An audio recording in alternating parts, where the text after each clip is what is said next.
ఇప్పుడే ఎన్గోల్డ్ బయర్స్ కి కాల్ చేయండి. మీ తాకట్టు బంగారం కష్టాలకి గుడ్ బై చెప్పండి. హాయ్ నమస్తే, వెల్కమ్ టు ఎడ్రీమ్ మీడియా. నేను మీ రొద్దం శ్రీనివాస్.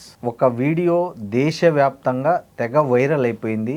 అది ఏంటంటే పాట్నాలో అక్కడ ఒక రిక్రూట్మెంట్లో జరిగిన అవకతవకల మీద విద్యార్థులు ఒక ర్యాలీ నిర్వహిస్తుంటే ఆ ర్యాలీలో ఒక మురికివాడ నుంచి వచ్చిన ఆదిత్య అనే 6 years అబ్బాయి, 6 ఏళ్ళ అబ్బాయి అక్కడికి వెళ్ళి ప్రసంగించిన తీరు కానీ, అతను మీడియాతో మాట్లాడిన విధానం కానీ, అతను క్వశ్చన్ చేసిన విధానం కానీ దేశవ్యాప్తంగా ఒక పెద్ద చర్చనీయాంశమైంది. ఆ వీడియో వైరల్ అయింది. ఆ అబ్బాయిని పోలీసులు తీసుకెళ్ళి పోలీస్ స్టేషన్లో పెట్టడం, వాళ్ళ తల్లిదండ్రులు కౌన్సిలింగ్ చేయడం, వాళ్ళను కొట్టడము.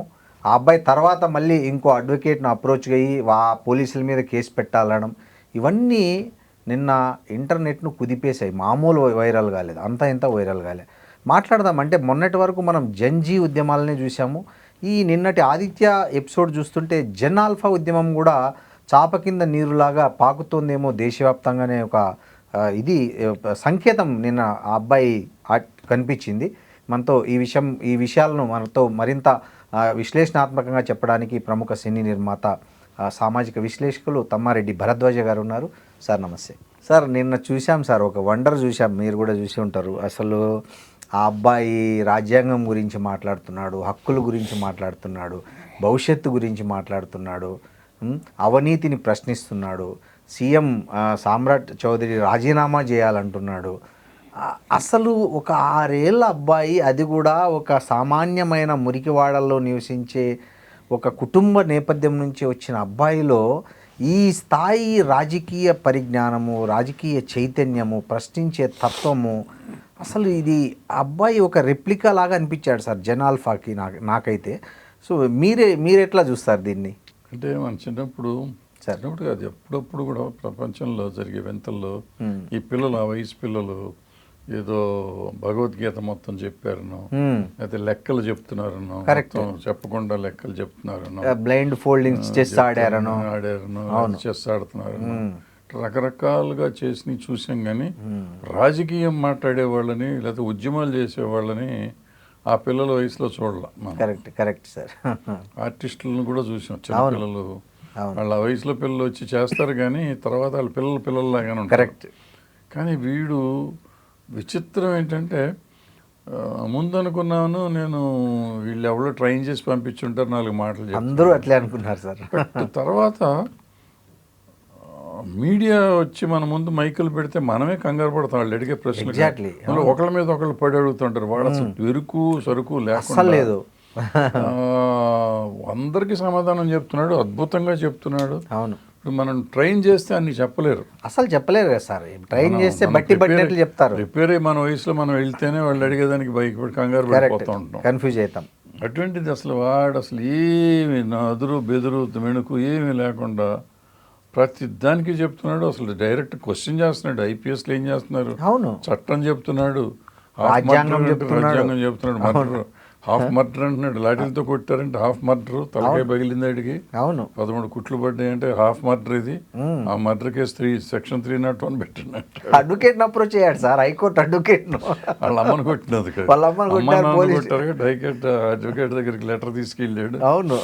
అంటే వాడు చేస్తున్న అంటే వీడియోలు చూస్తుంటే మనం మ్యూజిక్ కేసి సినిమా తీస్తే అద్భుతమైన హీరో క్యారెక్టర్ అది. ఎగ్జాక్ట్లీ సార్, పిల్ల హీరో క్యారెక్టర్. వాడు కోర్టులోకి లాయర్ దగ్గరికి వెళ్తున్నప్పుడు కానీ, లేకపోతే ఇక్కడ వీళ్ళంతా పోలీసులు అంతా చుట్టుముట్టేస్తే వాడు వెళ్తున్న తీరు కానీ, అవును, వాడు ఎక్కడ అసలు ఏమీ లేదు, జంకు బొంకు లేదు సార్. అసలు ఆ కార్లో కూర్చున్న పోలీస్ని ఎంత క్వశ్చన్ చేస్తున్నాడు చూడండి. ఎక్కి మరికిపోదు. ఎస్పీ నేను ఎందుకు కేసు పెట్టకూడదు నీ మీద అసలు అసలు చాలా అవును. అంటే ఆ గిన్నీస్ బుక్లు ఎక్కటాలు ఇటువంటివన్నీ చేస్తాం కదా. అవును సార్, నిజంగా దీన్ని గిన్నీస్ బుక్ ఎక్కించాల్సింది. నిజంగానే 6 yearsకి అంత మెచ్యూరిటీ ఉన్న. ఇంకోటి ఏంటంటే సార్, ఇప్పుడు మనం ఏది అడిగినా కానీ మేజర్ ప్రాబ్లం ఏంటంటే మన అపోజిషన్లోనూ తప్పు ఉంది, అంటే మనలాంటి వాళ్ళలోనూ తప్పు ఉంది సార్. గవర్నమెంట్ అనేది ఏ గవర్నమెంట్ వచ్చినా తప్పులు చేస్తూనే ఉంటుంది. అవును, కామన్ సార్, ఏ గవర్నమెంట్ వచ్చినా. ఆ గవర్నమెంట్కి అంటే అఫ్కోర్స్ ప్రధానమంత్రి ఆయన కాబట్టి ఆయన మనం టార్గెట్ చేస్తున్నాం అనేది మనం చెప్పే మాట. అవును. బట్ అది కాకుండా అంటే ఈ పిల్లోడిని చూసినాక నాకు అనిపించింది, మనం సూటిగా సమస్యని ప్రశ్నిస్తూ ఉంటే బాగుండేదండి. అది మనం చేయకుండా చాలామంది మోడీ గారిని టార్గెట్ చేస్తున్నాం. ఇది వాస్తవం సార్. మనం మోడీని టార్గెట్ విపక్షాలు కావచ్చు, మేధావులు కావచ్చు. అవును. సో ఆయన నిర్ణయాలు సగం ఉండుండొచ్చు, మిగతా సగం ప్రభుత్వం బ్యూరోక్రసీ కూడా ఉంటాయి కదా, అందులో తప్పులు ఒప్పులు ఉండొచ్చు. సో ప్రతిదానికి ఆయన్ని గంటగట్టి చేస్తూ ఉంటే దాన్ని ఏమవుతుంది, వాళ్ళు డైవర్ట్ చేస్తున్నారు. అవును. వాళ్ళు ఏం చేస్తున్నారు, మోడీ అనే క్యారెక్టర్ని ఎప్పుడైతే మనం ఒక ప్రధానమంత్రిని కాకుండా ఒక మనిషిని మనం టార్గెట్ చేసాము, ఆ మనిషికి వ్యక్తి పూజను పెంచుకుంటూ వచ్చారు వాళ్ళు. కరెక్ట్. బ్యాలెన్స్ చేయడానికి చేసేటప్పటికి వాళ్ళ మోడీ గారిని ఏ స్టేజ్కి తీసుకెళ్లారంటే సగం ప్రజలు ఆయన్ని దేవుడు అని నమ్మే స్టేజ్కి, గుడి కట్టే స్టేజ్కి వెళ్ళిపోయారు. అవును. సో మోడీ గారిని మనం ఏమన్నా అంటే భరించే స్థాయిలో లేరు ఎవరు. అవును. అంటే మోడీ గారి విషయంలోనే కాదు, చాలామంది ఆర్టిస్టుల విషయంలో కూడా, ఆర్టిస్టులు కానీ కొంతమంది రాజకీయ నాయకులు, కొంతమంది వీళ్ళకి వాళ్ళని ఒక దేవుళ్ళలాగా మనం తీసుకెళ్ళిపోతున్నాం. అంటే మనం కూడా ఆ పొజిషన్ మనం అడిగేవాళ్ళం, ప్రశ్నించేవాళ్ళం. నాకు ఈ సమస్య ఉందని సమస్యని గురించి ఎక్కువ తక్కువను మోడీని గురించి ఎక్కువ మాట్లాడతాం. ఇది ఒక లోపమే వాస్తవంగా అయితే. ఇది ఇన్ జనరల్ లోపం. ఈ లోపంతో ఏమవుతుందంటే మనకి ప్రశ్నించే ప్రతివాడు దేశద్రోహి అయిపోతున్నాడు. అవును. ఎందుకంటే ఒక దేవుడిని తిడుతున్నట్టు అవుతుంది. మనం అడిగే సమస్య వేరు. సో దాని మీదకి వచ్చేటప్పటికి ఇవన్నీ రకరకాలు వస్తాయి. ఇప్పుడు ఈ పిల్లోడి దగ్గరికి వచ్చేసరికి వీడు ఇంత వయసు, ఆడికి అసలు ఇది అసలు ముందు బట్టలు వేసుకోవటం కూడా రాకూడదు. స్కూల్ 1వ క్లాస్ అంట. First class sir. ఫస్ట్ 6 ఏళ్ళకి 1వ క్లాస్ కాక ఏం చదువుతాడులే కానీ క్లాసు వాడేమిటి ఆ ప్రశ్నించడం ఏంటి, వాడు అసలు సెక్షన్లు మాట్లాడతాం ఏంటి, సూపరింటెండెంట్ ఆఫ్ పోలీస్ ఐపీఎస్ అని వాడికి ఎట్ట తెలుస్తుంది, ఎస్పీ అంటున్నాడు. ఆ పిల్లలు పోనీ ఫ్యామిలీ అన్న పెద్ద ఫ్యామిలీ అంటే వాళ్ళు అవును, వాళ్ళు గయ సిటీ కూడా కాదు, గయలో ఉంటారంట. అంటే విలేజ్. అక్కడి నుంచి ఇక్కడికి వచ్చేవాడు ఉద్యమంలో పాల్గొనటం ఏంటి, ప్రదర్శించడము, బస్సు ఎక్కడము, అసలు జెండా ఎగరేసాడు బస్సు ఎక్కి. సో అసలు వాడు నాకు మీన్ ఇవాళ వాళ్ళని చూసి సిగ్గు తెచ్చుకోవాలి చాలామంది. Yes, exactly sir. అందరం సిగ్గు తెచ్చుకోవాలి. మనం కూడా ఊరికే మాట్లాడితే మోడీనో లేకపోతే రూలింగ్ చీఫ్ మినిస్టర్నో ఎవరి మీద మనం కామెంట్ చేసే మనం కూడా సమస్యను తీసుకొని సమస్య మీద మాట్లాడతాం నేర్చుకుంటే కరెక్ట్ కాన్సన్ట్రేషన్ సమస్య వెళ్తుంది. ఇవాళ ఈ దేశంలో 100 సమస్యలు ఉన్నాయి మనకి. అవును, 100 సమస్యలు ఉంటే వందే మాత్రం సమస్య అయింది ఇవాళ. దౌర్భాగ్యం. వందే మాత్రం సమస్య అయింది. వందే మాత్రం సమస్య ఎప్పుడు కాదు, వందే మాత్రం పడితే ఎవరికి అబ్జెక్షన్ ఉంది? ఎవరికి లేదు. ఎవరికి లేదు. కూడా లేదు. నాకు క్రిస్టియన్స్ వ్యతిరేకించట్లే, సిక్కులు వ్యతిరేకించట్లే, జైనులు వ్యతిరేకించట్లే, పార్సీలు వ్యతిరేకించట్లే. ఎందుకు వ్యతిరేకిస్తారు? ఎవరు వ్యతిరేకిస్తున్నారు దాన్ని? ఇప్పుడు వందే మాత్రం నీకు ఫస్ట్ వర్షన్ పైన 2 స్టాన్జాలో 1 స్టాన్జానో దేశభక్తి అనుకుంటే మిగతా దైవభక్తి అనుకుని వదిలేస్తారు, దాన్ని పట్టించుకోరు. అంతే. నువ్వు దాన్ని ఎప్పుడైతే తెచ్చి చేస్తున్నావో వీళ్ళంతా మాట్లాడతాం మొదలెట్టారు. వీళ్ళు ఎప్పుడైతే మాట్లాడతాం మొదలెట్టారో నువ్వు దేశభక్తి లేదని వీళ్ళు మాట్లాడతాం మొదలెట్టారు. అసలు వందే మాత్రం గురించి వాళ్ళు మాట్లాడుతూ ఉండి కూడా మనం పట్టించుకోవాల్సిన అవసరం ఎందుకు? అంటే దాన్ని చట్టం చేస్తున్నారు కదా సార్. చేసుకోమనండి, ఏం చేసుకోండి, నష్టం ఏంటి? కఠిన శిక్షలు పెట్టారుగా, 3 సంవత్సరాలు బెయిల్ లేకుండా జైలు. సరే ఈ గవర్నమెంట్ పెట్టింది, రేపు ఇంకో గవర్నమెంట్ వస్తే తీసేస్తుందేమో. ఈ చట్టాలు ఎన్నో వస్తాయి, ఎన్నో పోతాయి.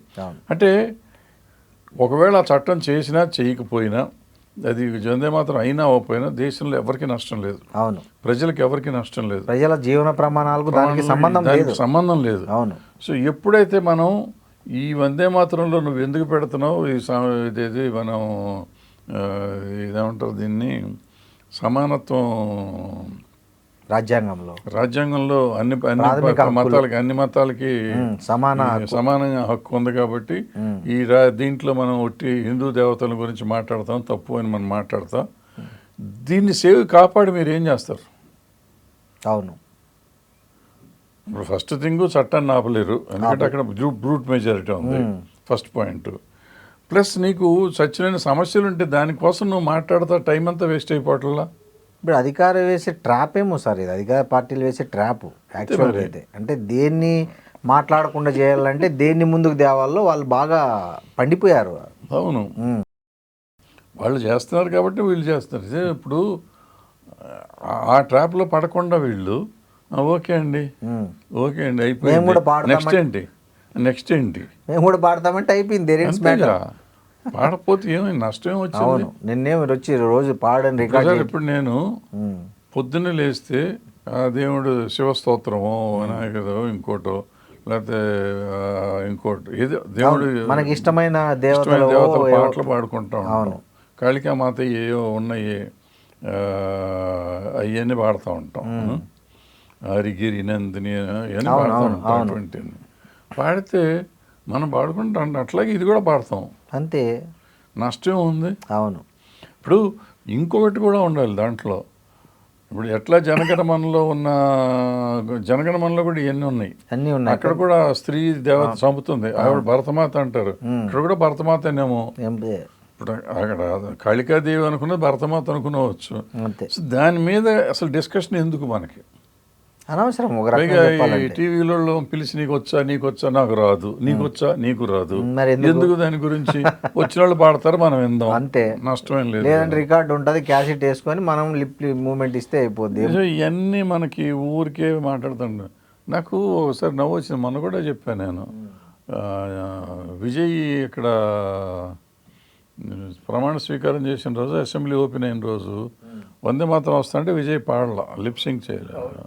అంటే రాదు కాబట్టి ఎవరు పాడలేదు. సో క్రిస్టియన్ కాబట్టి పాడలేదు అని ఎవరు కామెంట్ చేశారు. అవును, మరి మోడీ గారు మొన్న పాడలా, అమిత్ షా గారు పార్లమెంట్లో వాళ్ళే. అది తప్పు లేదు, పాడాలని రూల్ ఎక్కడ లేదు. మనసులో పాడుకుంటా అంటారేమో సార్, పాడితే పాడతారు లేకపోతే లేదు, అంతే. దానికి పాడకపోతే దేశభక్తి లేదు. మోడీ గారికి దేశభక్తి లేదు, అమిత్ షా గారికి దేశభక్తి లేదు మనం అంటామా? ఇవన్నీ అసలు అనవసరమైన చెత్త డిస్కషన్లు, టైం వేస్ట్. ఇవాళ సమాజంలో 100 ప్రశ్నలు ఉన్నాయి, విపరీతంగా ధరలు పెరిగిపోయినాయి. అవును, అర్థం లేదు. ఇవాళ నిన్న షుగర్ రేటు పెరిగిపోయింది, దానికి అది పెద్ద సమస్య. విద్య అనేది దరిద్రం బట్టి ఇప్పుడు ఆ జంజీలు జన్నాల్ఫాలు అనేవాళ్ళు రోడ్లు ఎక్కేసి ఉన్నారు మొత్తం అన్ని రాష్ట్రాల్లోనూ అటంతా. సో వాళ్ళకి సపోర్ట్ చేసేవాళ్ళు లేరు. వాళ్ళు పిల్లలు కొట్టుకుంటా అంటే ఏదో చేస్తా తిరుగుతున్నారు వీళ్ళు. దానికి అపోజిషన్ కూడా ఈ రూలింగ్ పార్టీతో కలిసిపోయిందా లేదంటే అసలు ఏమీ లేదా, ఏం జరుగుతుంది దేశంలో అనేది తెలియదు. ఈ పిల్లోడిని చూసి వీళ్ళందరూ సిగ్గుపడాలి, నేర్చుకోవాలి. ఆ పిల్లోడు మాట్లాడినంత లెవెల్లో కూడా మనం మాట్లాడలేకపోతే వయసు పెరిగిపోయి రాజ్యాంగాన్ని గురించి మాట్లాడి చదువుకున్న వాళ్ళం అని చెప్పి మనం 1వ క్లాస్ పిల్లోడికి సమానంగా రాజకీయం మాట్లాడలేని పరిస్థితిలో ఉన్నారంటే ఎంత సిగ్గుపడాలి వీళ్ళు, ఎంత ఆలోచించాలి వీళ్ళు. నిజమే sir. So hats off to him. ఓ పక్కన అతను అభిజిత్ కానీ సౌరవ్ దాస్ కానీ వాళ్ళందరూ ఓ రకంగా మన ఓ దారికి తీసుకొస్తే ఈ పిల్లోడు ఇంకో రకంగా కళ్ళు తెరిపించాడు. వాళ్ళు దారి వేస్తే ఇతను లైట్ వెలిగించాడు, ఈ దారిలో నడచండి. ఆ మధ్యలో పిల్లలు మూగ చెవిటి పిల్లలు స్కూల్ కోసం వాళ్ళు చేశారు. అవును, ఇంకొక చోట ఎక్కడో స్కూల్ పిల్లలు చేశారు. అవును సార్. ఇవన్నీ చేస్తూ ఉంటే ఇప్పుడు ఈ పిల్లోడు 6 ఏళ్ల పిల్లోడు 1వ క్లాస్ పిల్లోడు మాట్లాడుతూ ఉంటే ఇప్పటికైనా ఈ దేశ ప్రజలు కళ్ళు తెరిచి ఏ పార్టీలకు అతీతంగా బీజేపీకే ఓటేయండి, బీజేపీనే ఉంచండి, నష్టం లేదు. కానీ ఈ దేశంలో విద్య అనేది కావాలి. ఇప్పుడు ఆ విద్య కోసం వైద్యం కోసం మనం ఏం చేద్దాం అనేది ఆలోచిద్దాం. అవును, ఏ పార్టీ వచ్చిందని మనకు అనవసరం, ఏ పార్టీ వచ్చినా ఏమి మారదు. ఇప్పుడు నిన్న ఎక్కడ చూస్తున్నా, అక్కడ పర్ క్యాపిటల్ ఇన్కమ్ పెరిగింది అన్నారు. 60,000 ఉండేది పాత ప్రభుత్వంలో, ఇప్పుడు 1,80,000 ఎంత వచ్చింది. 1,80,000 పర్ క్యాపిటల్ అంటే డబ్బులు పేరుకి వస్తుంది. ఎవరికన్నా ₹1,00,000 కంటిన్యూస్గా వస్తుందా? ఎవరికి రాదు సార్. ఎవరు అంబానీకో అదానీకి వస్తే దాన్ని అందరికీ పర్ క్యాపిటల్ ఇన్కమ్ అని ఎట్లా చెప్తారు? అదే అంబానీ అదానీ ఆస్తిని దేశ జనాభాతో అంటే అసలు ఎవడో చెప్తాడు, దాన్ని పట్టుకొని మనం ఎగురుతూ ఉంటే ఇవాళ సామాన్యుడి కనీస వేతనం ఎంత ఉంది? ఎంత ఉంటే నీకు ₹1,80,000 మనకు ఉంటే ఎందుకు 80 కోట్ల మందికి బియ్యం ఇస్తున్నాం? ఒళ్ళు పొగరా గవర్నమెంట్? అవును. గవర్నమెంట్ ఎందుకు ఇస్తుంది? ఓ ఎందుకని పక్కన నువ్వు జీడిపి వచ్చింది, పర్ క్యాపిటల్ ఇన్కమ్ మనకి 1,80,000 ఉందంటున్నావు. ఓ పక్కన 80 కోట్ల మంది రేషన్ బిలో పవర్టీ లైన్ ఉన్నారు, వాళ్ళకి రేషన్ ఇస్తున్నాను అంటున్నావు. ఏది నిజం? ఇది నిజమా ఇది నిజమా? ఒకవేళ 1,80,000 మనకు ఉండుంటే అది ఇస్తున్నామంటే అది మోసం. ఆ డబ్బులు వేస్ట్ చేస్తున్నాం. అవును. లేకపోతే అది లేకపోతే ఇప్పుడు ఇక్కడ నుంచి ఎలా చేయొచ్చు, వీళ్ళని ఎలా బయటకు తీసుకురావచ్చు అనేది ఆలోచిద్దాం. ఈ రెండు లేకుండా ఏది దీనికి ఇది చేసి ఇది దేశం 5వ స్థానం 3వ స్థానం అని ఇది చెప్పి ఇక్కడ మాత్రం సబ్సిడీలు ఇచ్చుకుంటాం మనం చేసి దేశాన్ని కిందకి తీసుకెళ్తాం. సబ్సిడీలు ఇవ్వడం తప్ప ఒప్ప అని నేను మాట్లాడుతున్నాను. అసలు ఆ దేశం సబ్సిడీలు ఇచ్చే పరిస్థితికి ఎందుకు వస్తుంది? ఎందుకు మనం మార్చలేకపోతున్నాం? ఎందుకు వీళ్ళందరినీ ఎంపవర్ చేసి ఉద్యోగాలు చేసుకుని ఎవడు తిండాడు తినగలిగే స్థితికి ఎందుకు తీసుకెళ్ళలేకపోతున్నాం అనేది కదా మనం ఆలోచించాలి. ఈ మత మార్పిళ్ళు కానీ, ఈ రౌడీయిజం కానీ, నక్సలిజం కానీ, టెర్రరిజం కానీ, వాట్ ఎవర్. టెర్రరిజం మనం సపోర్ట్ చేయకూడదు సార్. ఎందుకు చేస్తాము? ఎందుకు చేయకూడదు? ఎట్టి పరిస్థితులను చేయకూడదు. ఈవెన్ నక్సలైట్లు కూడా చంపటాన్ని మనం సపోర్ట్ చేయం. బట్ వాళ్ళ ఆలోచన విధానం వేరు. వాళ్ళు దేశం కోసం మాట్లాడుతున్నారు, వేరు వాళ్ళ సిద్ధాంతం. సో దాన్ని మళ్ళీ దమాగి నక్సల్ అని, లేకపోతే ఇంకో అర్బన్ నక్సల్ అని, ఇంకోటి ఏదైనా కానీ ఎవ్రీబడి, ప్రతి మనిషి ఈ దేశాన్ని గురించి ఈ సమాజాన్ని గురించే మాట్లాడతారు, ఆలోచిస్తారు కూడా. దేశద్రోహి అయిన వాళ్ళు ఉంటారు, ఎవరో 1%, 2%, 5% డెఫినెట్గా ఉంటారు. అన్ని మతాలు కులాల్లోనూ వాళ్ళు ఉన్నారు, అది ఒకటి చూసుకోవాలి. ఒక్క ముస్లిమ్సే ఉన్నారు అనేది బూత్ అది. అవును సార్. అన్ని మతాలు కులాలు సార్. మన హైదరాబాద్లో జరిగిన దాంట్లో హిందువులే కదా దాంట్లో పట్టుబడింది చివరికి కేసులో.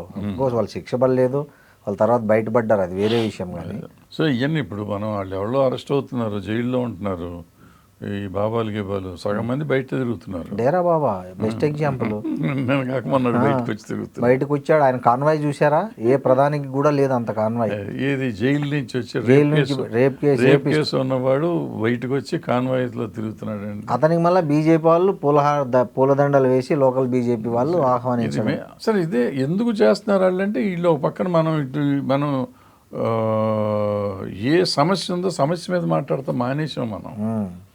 అవన్నీ సమస్యలు కాదు, దండం పెట్టుకుని మనకేంటి పోయింది అంటే మనం దేన్ని ఎంకరేజ్ చేస్తున్నాం? మానసికంగా ఏ సంస్కృతిని? అంటే నైతికంగా తప్పు సార్. అవును. ఒక దుర్మార్గుడిని, ఒక రేప్ చేసిన వాడిని అంతకుముందు కూడా ఆ అమ్మాయిని బిల్కిస్ బాను చేసిన వాడిని కూడా సన్మానం చేసి ఇడిచి బెయిల్ మీద వస్తే చేశారు. సో ఇటువంటి వాళ్ళందరినీ చేస్తున్నారు, నైతికంగా తప్పు. గౌరీ లంకేష్ చంపిన ఆయనకి టికెట్ ఇచ్చారు, మొన్న గెలిచాడు ఆయన బెంగళూరులో కౌన్సిలర్ గా. అదే. సో ఇటువంటివన్నీ జరుగుతూనే ఉన్నాయి, జరగట్లేదు అంటలేదు నేను. వాటిని మనం వదిలిపెట్టకూడదు, చెప్పాలి కానీ దానికోసం పట్టుకుని వేరే వదిలిపెట్టకూడదు. వేరే సమస్యలు ఉన్నాయి వాళ్ళ. నైతికంగా తప్పు సరే మీరు చెప్పినవి. అవును. నైతిక తప్పును మాత్రమే మనం హైలైట్ చేసుకుంటూ కూర్చుంటే మనం ఎవరిని అడ్రస్ చేస్తున్నాం? ఓన్లీ బీజేపీ కార్యకర్తలను అడ్రస్ చేస్తున్నాం అంతే. ప్రజలను అడ్రస్ చేయట్లేదు. ప్రజలకు దీనివల్ల వచ్చే నష్టమేం లేదు. అవును. సరే ఇప్పుడు వాడు ఆ బిల్కిస్ బాను చంపిన వాళ్ళకి దండేసుకుంటే వీళ్ళకేం లేదు, నైతికంగా వాళ్ళు చేసే తప్పు అని చెప్పండి, తప్పులేదు. వీడికి డేరా బాబా వస్తే కార్లు కాన్వాయ్ వస్తే వాళ్ళు సన్మానం చేస్తే నైతికంగా తప్పు. అవును. అట్లాగే గౌరీ లంకేష్ని చంపిన వాళ్ళకి టికెట్ ఇవ్వటం అనేది ఆ పార్టీ చేసిన బ్లండరు తప్పే. దాన్ని మనం ఖండించి వదిలేద్దాం. అయితే ఇండిపెండెంట్ గా నిలబెట్టారులే తెలివిగా ఇక్కడ అతన్ని పార్టీ టికెట్ మీద. గెలిచాడు కదా మరి, గెలిచాడంటే సపోర్ట్ చేసినట్టే. సో దీని మీద ఏంటంటే సార్ మనం వీటిని హైలైట్ చేయటం ఎప్పుడైతే మొదలెడుతున్నామో ఈ సమస్యలన్నీ పోతున్నాయి. సరే ఇప్పుడు కాంగ్రెస్ గవర్నమెంట్ అన్నేళ్ళు ఉంది, మధ్యలో వేరే గవర్నమెంట్లు వచ్చినాయి, ఇప్పుడు రన్నింగ్ గవర్నమెంట్లు ఉన్నాయి. ఈ 30 ఏళ్ల నుంచి రకరకాల గవర్నమెంట్లు. కాంగ్రెస్ అంత స్ట్రాంగ్గా లేదు, అంతకుముందు 10 years. సో చాలా రీజనల్ పార్టీస్ వచ్చినాయి. ఇవాళ కాంగ్రెస్ జనతా పార్టీ చెప్తున్న స్కూల్స్ పొజిషన్ ఎందుకు వాళ్ళు ఇట్లా ఉంది? మరి వాళ్ళు ఈ 12 ఏళ్ల నుంచి ఈ గవర్నమెంట్ వచ్చి వీళ్ళు ఉన్నారు. అంతకుముందు 10 ఏళ్ళు కూడా రీజనల్ పార్టీస్ ఉన్నాయి. ఒక్క కాంగ్రెస్ కాదు, 25 ఏళ్ళు అంతకు ముందు జరిగినప్పుడు వాళ్ళు చేశారో లేదంటే స్కూళ్ళన్నా కట్టి చచ్చారు వాళ్ళు. కరెక్ట్ సార్, డేటా ఉంది కదా, వాళ్ళు స్కూళ్ళు కట్టి చచ్చారు వాళ్ళు, ఏదో చచ్చారు. ఇప్పుడు దాన్ని మనం కాపాడుకోవాల్సిన బాధ్యత మనకుంది కదా, మూసుకుంటూ పోయే పరిస్థితి ఎందుకు వస్తున్నాం? సో ఈ ఎక్కడ తప్పు అంటే మనలో ఉంది. ఇప్పుడు దీన్ని ఎందుకు ఇన్ని రోజులు ఎవరు హైలైట్ చేయలేదు? ఎవరో ముగ్గురు కుర్రాళ్ళు 30 ఏళ్ళ కుర్రాళ్ళు ముగ్గురు వచ్చి చెప్పాల్సిన పరిస్థితి వచ్చింది ఈ దేశానికి. అట్లే ఉంది. ఇన్ని ఎలక్షన్లు జరుగుతున్నాయి, మనం అంతసేపు మోడీనో అమిత్ షానో తిట్టుకుంటూ తిరుగుతున్నాం తప్ప మనం ఈ స్కూల్స్ గురించి ఎందుకు మాట్లాడలాం, లేకపోతే ఈ వైద్య వృత్తిని గురించి ఎందుకు, హాస్పిటల్స్ గురించి మాట్లాడతలా, మెడికల్ కాలేజీల గురించి ఎందుకు మాట్లాడతలా. మాట్లాడితే నేను 12 మెడికల్ కాలేజీలు 24 మెడికల్ కాలేజీలు చేసామంటున్నారు, కానీ మెడికల్ కాలేజీలు సరిగ్గా నడుస్తున్నాయా లేదా, నడిచే వాటికే ఊరికే ఇక్కడ మెడికల్ కాలేజీలు ఇక్కడ ఇచ్చేసాం అంటారు. అవును సార్. నాకు తెలిసిన కాలేజ్, చాలా చూసిన కాలేజీలు వీళ్ళు ఇన్స్పెక్షన్కి వస్తారు, మెడికల్ వాళ్ళు ఎవరో ఉంటారు కదా సార్ డిపార్ట్మెంట్. అవును సార్. సంవత్సరానికి వస్తారు sir, medical council of India నుంచి వస్తారు. వచ్చినప్పుడు వీళ్ళు ఏం చేస్తారంటే ఆ స్టూడెంట్స్తోనే ఎన్ని క్లీనింగ్ చేయించి, కాబోయే డాక్టర్తో క్లీనింగ్ చేయించి వాళ్ళ పేరెంట్స్నే పేషెంట్లాగా తీసుకొచ్చి కూర్చోబెట్టమని, లేదంటే అద్దెకి తీసుకొచ్చిన వాళ్ళని కూర్చోబెట్టమని, కొంతమందిని ఆ 3 రోజులకి హైర్ చేసి ప్రొఫెసర్ని వాళ్ళని తీసుకొచ్చి చదువు చెప్పే వాళ్ళని కూడా అద్దెకి తెచ్చుకొని, పేషెంట్లను అద్దెకి తెచ్చుకొని, డాక్టర్లను అద్దెకి తెచ్చుకొని నడిపిస్తామంటే వీళ్ళు సర్టిఫికేట్ ఇచ్చారు. ఇది మెడికల్ కౌన్సిల్ వాళ్ళకి కూడా తెలుసు, వాళ్ళకి తెలుసు, మనకే తెలుసు, ఇలా జరుగుతుందని అందరికీ తెలుసు, ఈవెన్ చదువుకునే విద్యార్థులకు కూడా తెలుసు. Correct sir. తెలిసినా ఎవరు నోరెత్తి మాట్లాడలేదు. ఆ మధ్యకాలంలో ఒక ఛానల్లో ఇవన్నీ చేస్తే వెంటనే వాళ్ళు నోరు మూసారు, డబ్బులు ఇవ్వగానే ఛానల్ నోరు మూసేసింది. ఆ ఛానలే కదా, చాలా ఛానళ్ళు అటువంటి జరిగింది. సో వీటి మీద మనం ప్రజలు ఎందుకు తిరగబడతలేదు? ప్రజలు మాట్లాడాల్సింది పార్టీ కాదు. అవును, ప్రజలు మాట్లాడాలి. ప్రజలు కాంగ్రెస్ కాదు, మోడీ కాదు, రాహుల్ గాంధీ కాదు, రాజీవ్ గాంధీ కాదు, ఎవడు కాదు, ఇది ప్రజలు. సమస్య మనది. ఈ పిల్లోడు ఏమన్నాడు, రేపు నేను చదువుకుని బయటకు వెళ్తే రేపు పెద్ద నాకు ఇది సమస్య కాదా? ఎంత దూరదృష్టి చూడండి. వాడు 1వ క్లాస్ పిల్లోడు ఎంత పెద్ద మాట మాట్లాడుతున్నాడు, చాలా పెద్ద మాట. అది మనం మర్చిపోయి మనం ఏంటో మోడీని తిడతాం. ఆ మోడీ ఓకే, ఆయనకు మతం ఉంది, ఉంటే నీకేం నష్టం? నాకేం నష్టం లేదు. ఇవాళ నాకు పంచదార ధర పెరిగినందుకు నష్టం, కరెక్ట్ సార్. నాకు పెట్రోల్ ధర పెరిగినందుకు నష్టం ఉంది, నాకు ఇది చదువు లేదు, నా పిల్లలకి నష్టం ఉంది, చదువు కొనుక్కోవాల్సి వస్తుంది, నాకు నష్టం ఉంది, వైద్యం లేదు, నష్టం ఉంది, వైద్యం దొరకట్లేదు, నష్టం ఉంది, వైద్యం కాస్ట్లీ అయిపోయింది, నష్టం ఉంది. నిన్న నాకు ఒక పేషెంట్ ఉన్నాడండి, హాస్పిటల్కి తీసుకెళ్ళి జాయిన్ చేసాం. ఓకే, వాళ్ళు టెస్టులు చేస్తారో తెలియదు, అతనికి ఇన్సూరెన్స్ ఎంత ఉందన్నారు, 25 లక్షలు. ఇది చాలదేమో, ఎక్స్ట్రా డబ్బులు ఎత్తుక్కోండి అని చెప్పారు డాక్టర్. బా, ఏం జబ్బు సార్ అంతకి? Just pneumonia. అంటే 25 lakhs సరిపోదన్నారంటే, అంటే ఇప్పుడు ట్రీట్మెంట్ ఎంతైనా చేయొచ్చు కదండి. అవును. ఎప్పుడైతే ప్రైవేటైజ్ అయిపోయిందో, అవును సార్, ప్రైవేటైజ్ అయినాక వాళ్ళ ఇష్టం. కరెక్ట్. వాళ్ళు ఏం చెప్తారో తెలియదు. ఇప్పుడు చాలా సినిమాల్లో చూస్తున్నాం, బయట కూడా వింటున్నాం, చూస్తున్నాం, కేసులు కూడా పెడుతున్నారు. చచ్చిపోయినాక కూడా వెంటిలేటర్ పెట్టి డబ్బులు తీసుకుంటున్నారు హాస్పిటల్స్. చాలా నిన్న మొన్న 2-3 ఇవన్నీ ఎందుకు జరుగుతున్నాయి? ప్రైవేటైజేషన్ వచ్చినాక జరుగుతున్నాయి. ప్రైవేటైజేషన్ చేసినాక ఏం చేస్తారు, అద్భుతమైన ఫెసిలిటీస్ ఇస్తున్నాం అని చెప్తున్నారు. నిజమైన ఫెసిలిటీస్ వచ్చినాయి, మరి వాళ్ళు మెయింటెనెన్స్ కావాలి కదా. వాళ్ళ మెయింటెనెన్స్ కోసం వాళ్ళు రకరకాలుగా చేసుకుంటూ ఇవి కూడా చేస్తున్నారు, కొన్ని తప్పులు చేస్తున్నారు. అవును. సో ఈ అన్నిటినీ రెక్టిఫై చేసుకునాల్సిన మెకానిజం కోసం మనం అందరం పోరాడాలి. మనం ఏం చేస్తున్నాం, మీ మెకానిజం కోసం పోరాడతల్లా, మోడీ అమిత్ షా మీద పోరాడుతున్నాం. Correct sir. మన కాన్సన్ట్రేషను సమస్యల మీద ఉండాలి, మోడీ అమిత్ షా మీదకి వెళ్తున్నాం.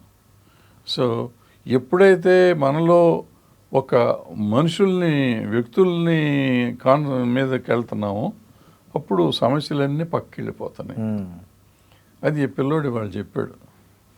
వాడి భవిష్యత్తు వాడు 1వ క్లాస్ వాడు. కరెక్ట్. వాడు చదువుకుని వాడికి ఉద్యోగం వచ్చే పరిస్థితి రావడానికి ఇంకో 25 ఏళ్ళు పడుతుంది ఈజీగా. 25 years తర్వాత వాడికి కావాల్సింది ఏంటి, నాకేం కావాలో వాడు చెప్తా అంటే, మనం రాజకీయ నాయకులు అని, దేశాన్ని ఉద్ధరించే వాళ్ళం అని, లేకపోతే మనలాంటి వాళ్ళని టీవీల్లో కూర్చుని మనం పెద్ద పెద్ద మాటలు మాట్లాడుతున్నామే, ఈ దేశ భవిష్యత్తును గురించి మనం మాట్లాడలేకపోతున్నామే, మనం మోడీని అమిత్ షాని గురించి మాట్లాడుతున్నామే, మనకంటే దరిద్రం ఏమన్నా ఉందా? ఏం లేదు సార్. నిజంగా ఆలోచిస్తే మనది అసలు కరెక్ట్ అప్రోచే కాదు. అంటే విపక్షాలది కావచ్చు, ఎవరైనా కావచ్చు సార్.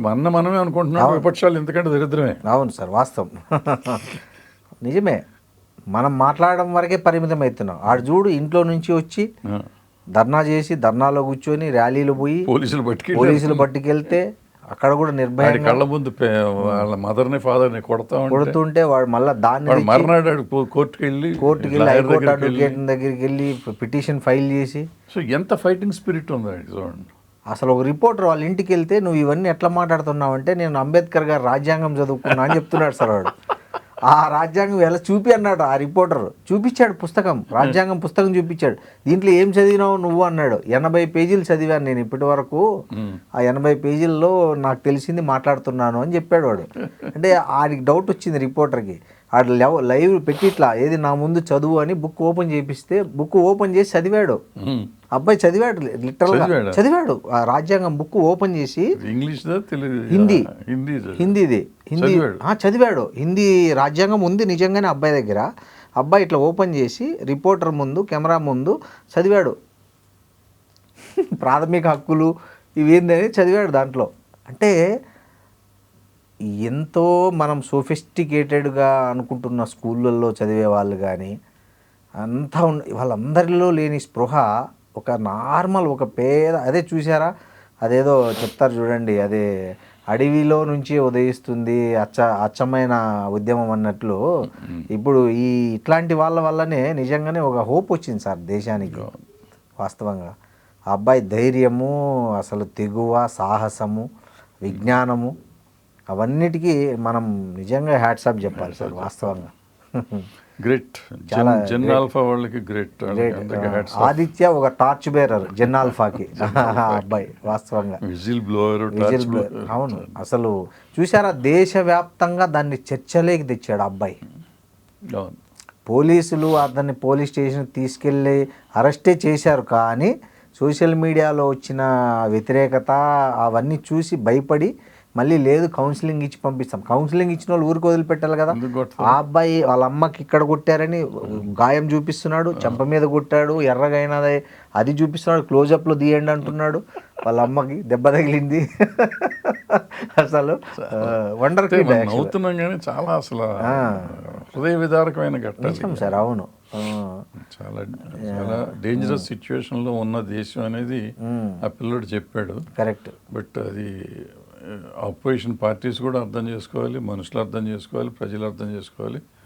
ఆ తెలుసుకున్న అర్థమైందే మనకు దేశద్రోహులు అని చెప్పబడుతున్న cockroach Janata party. Correct sir, అవును వాస్తవం. సో ఏ పొలిటికల్ పార్టీతోనే అఫిలియేషన్ లేకుండా వాళ్ళు ఒక ఉద్యమంలాగా చేసుకొస్తున్నారు. వాళ్ళ ఇన్స్పిరేషన్తో ఈ పిల్లలు లాంటి వాళ్ళు తయారయ్యారు. వాస్తవం. జన్ ఆల్ఫా వాళ్ళు తయారయ్యారు. అందులో ఈ 1వ క్లాస్ పిల్లడు అసలు ముందు అర్థంగా అట్లా డైజెస్ట్ చేసుకోలేకపోతున్నాం. అవును సార్. చైల్డ్ ప్రాడజీస్ మీరు అన్నట్లు చైల్డ్ ప్రాడజీస్ని చాలా బాల మేధావులు చాలా మందిని చూసాం, కానీ ఇట్లాంటి మీరు అన్నట్లు పొలిటికల్గా అయితే నేను ఇప్పటి వరకు నాకు తెలిసి ప్రపంచంలోనే చూసాను.